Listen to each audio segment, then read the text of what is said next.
Lo llevo a los últimos días de noviembre de 2001, en los que se aceleró el retiro de depósitos de los bancos, y en particular al viernes 30, cuando se supo que a partir del lunes siguiente regirían nuevas restricciones a las extracciones en efectivo. El día viernes ese pregunté, estuve buscando a varios otros funcionarios. El presidente del Banco Central me dijo que no conocía nada y que no le parecía razonable tampoco esto, hasta que encontré al ministro. El ministro me dijo al final de la tarde que no sabía. Convocó una reunión para la noche, tipo 8:30 de la noche. Fuimos a esa reunión, había varios secretarios de Estado, mostró el decreto que ya tenía listo, o sea, esto fue una cosa que nos sorprendió a muchos, y yo ahí le dije muy fuertemente que me parecía que esto iba a generar enormes problemas, que no era conveniente, que se podía atender el asunto de otra manera y restaurar un poco la credibilidad, pero que lo último que se debía hacer era castigar al depositante argentino si es que se lo podía salvar, y que había otras cosas a considerar. Fue un planteo muy duro. En un momento le dije que esa medida yo no la iba a apoyar, me retiré de la reunión. Después volví a hablar con el ministro por separado, estaba muy decidido al respecto, era la autoridad. Manifesté con cuestiones prácticas que lo que yo pensaba iban a ser los inconvenientes, usando ejemplos varios en ese momento hipotéticos, pero que después lamentablemente se transformaron en realidad. ¿Llegó en algún momento a plantearle al presidente su desacuerdo con esta medida? Sí, ese día pedí hablar con el presidente a través del jefe de gabinete, que suponía lo transmitía al presidente. El despacho de uno está pegado al otro y eran personas que estaban en contacto muy seguido, si no continuo. Y le dije que le iba a enviar la renuncia. Ya me dijo que esperara que el presidente me iba a llamar, que por favor lo escuche, que no podía abandonar el puesto. No me llamó ese fin de semana, me llamó al principio de la semana siguiente. Cuando ya estaba vigente el decreto, digamos. Posteriormente a que el FMI se negara ese último desembolso por 1.200 millones de dólares. Me habían pedido que acompañe a Washington como para tratar de arreglar. Le dije, bueno, pero ya está, yo no quiero añadir intranquilidad a todo esto. Voy, pero tienen que aceptar la renuncia. Yo no voy a abandonar el puesto, pero tienen un plazo. Y bueno, al final, el 13 de diciembre fue la fecha que aceptaron la renuncia. Podría decirse en definitiva que fue una medida inconsulta tomada por Domingo Cavallo, sin prácticamente apoyarse en ningún otro funcionario, y que De la Rúa aceptó absolutamente. La verdad que no sé si se apoyó en alguno o no. En esa reunión hubo alguna voz que trató de justificar la medida, pero tampoco estaban todos los funcionarios.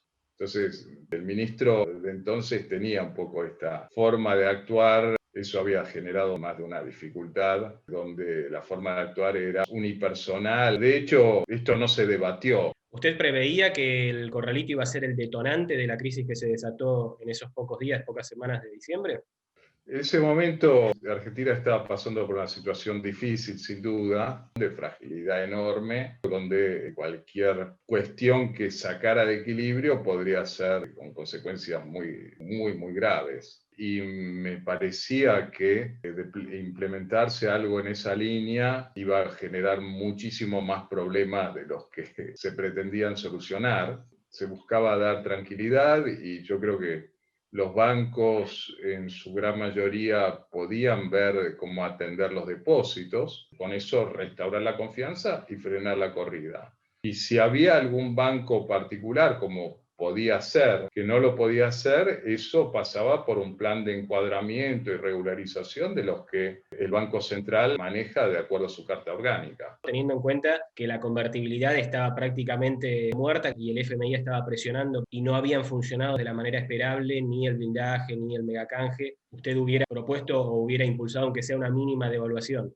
Sí, yo creo que había que defender la convertibilidad hasta donde se podía, era una ley, pero se habían generado demasiados desvíos al respecto. Y yo sí había planteado esa posibilidad. Había que revisar la cuestión cambiaria, pasar a un tipo de cambio más flotante, Yo ya le había expresado antes al ministro y al presidente y al jefe de gabinete mi visión durante varios meses previos, que esto debía corregirse de una manera mucho más acorde con las circunstancias, llamémoslo, y que otros países también habían enfrentado situaciones de crisis y que las habían logrado superar. Un ejemplo que usaba bastante es el de Brasil de fines del 98, principios del 99, y cómo se terminó acomodando.